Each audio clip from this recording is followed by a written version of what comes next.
ये पीडीए परिवार वो है जो सामाजिक न्याय की लड़ाई को आगे बढ़ाना चाहता है। ये पीडीए परिवार वो है सामाजिक सद्भाव को आगे बढ़ाना, जो लोकतंत्र, संविधान, बाबा साहब भीमराव अम्बेडकर जी का और लोहिया गांधी के देश को जो खराब कर रहे हैं उनको बचाने वाला ये है। जो भाईचारा कोई बचा रहा है तो आज पीडीए परिवार के लोग भाईचारा बचा रहे हैं। ये सर ऐसा क्यों बोल रहे हैं? ये बयान देते हैं। उन्हें कोई विभाग अच्छा चाहिए होगा।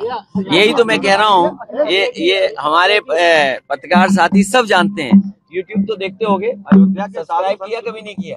अगर सब्सक्राइब नहीं किया तो बीच में ऐड आता है चैनलों में, ऐड, ये ऐड है बीजेपी के। नहीं, खुल के इतने में समझदार हो आप। अयोध्या वो विज्ञापन है बीजेपी के। तमाम एक बैनर लगा है, एक पोस्टर लगाया गया आपके समाजवादी पार्टी के दफ्तर पर, उसको लेकर आज एक केशव प्रसाद मौर्य का बयान आया कि 27 छोड़िए 47 तक का सपना जो है देखना। देखिए, आप सब चैनल वाले लोग हैं और अगर यूट्यूब न सब्सक्राइब करें आप तो बीच बीच में विज्ञापन आ जाता है और विज्ञापन बड़ा परेशान करता है। तो मुख्यमंत्री जी जो चीज फेस नहीं कर सकते हैं तो इस तरह के कुछ लोगों को वो सामने रखते हैं। हालांकि आजकल सर्कस बंद है, नहीं तो आप जानते होंगे कि सर्कस में उस गैप को फिल करने के लिए कुछ ऐसे लोग रखे जाते थे जो गैप फिल कर सके। लगातार ये अरे मेरे पत्रकार साथी बहुत समझदार हो आप।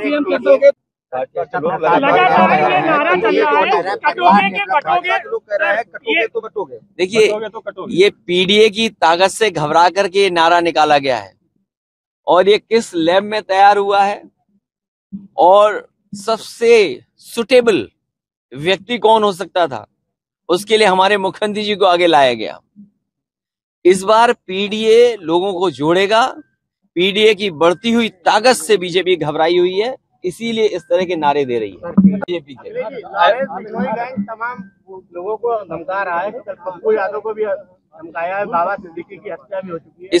इससे भी महत्वपूर्ण बातें हम लोग सुन रहे हैं और बहुत इंटरनल सिक्योरिटी के लिए बड़े सवाल हैं कि कोई भी हवाई जहाज उड़ता है उसमें धमकी आ जाती है बम की। अभी तक तो हवाई जहाज में धमकी आ रही थी, अब और जगह भी धमकी मिल रही है।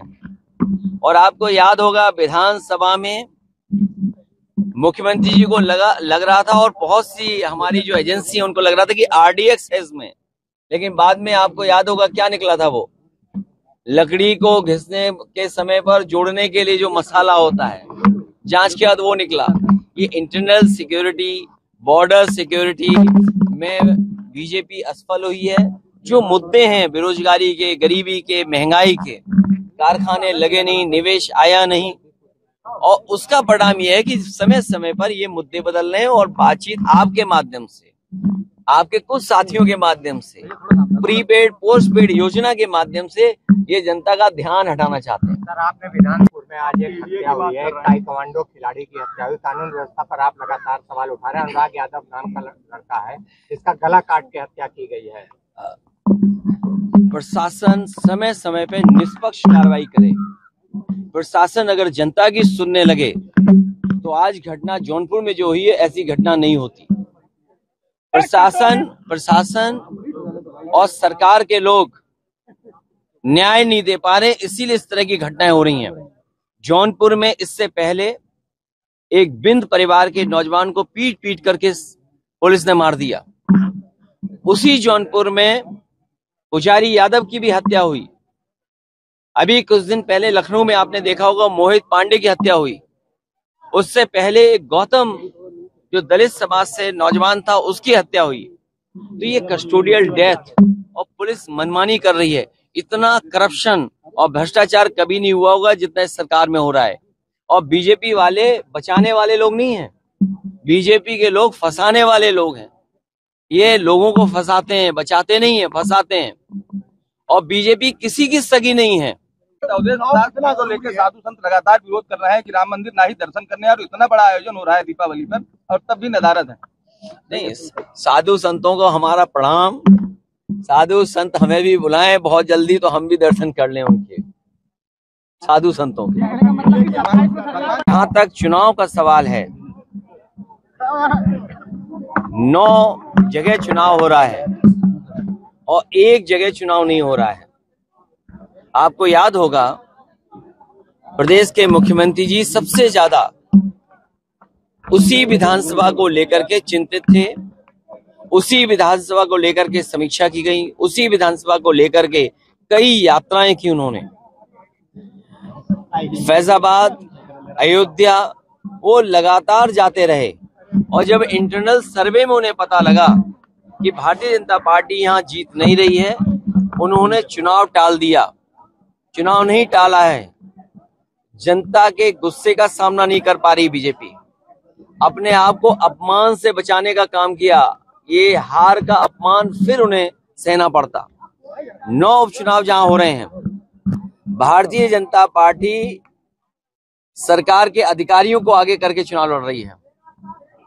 बीएलओ, चुनाव से संबंधित अधिकारी, जिला अधिकारी, जिनकी लगातार शिकायतें हुई हैं, उसके बावजूद भी वो न्याय नहीं दे रहे हैं और निष्पक्ष नहीं है। उसके बावजूद भी जनता इन्हें चुनाव हराएगी। ये 9 के 9 चुनाव भारतीय जनता पार्टी के लोग हारने जा रहे हैं। पीडीए की ताकत बढ़ती चली जा रही है, पीडीए से लोग जुड़ते चले जा रहे हैं और जो लोगों के जुड़ने का सिलसिला है, उसी का परिणाम ये है कि भारतीय जनता पार्टी को ऐसे नारे देने पड़ रहे हैं जो राजनीतिक इतिहास के सबसे खराब नारे हैं। सबसे खराब नारा इसलिए है कि ऐसा नारा किसी पॉलिटिकल पार्टी ने नहीं दिया होगा।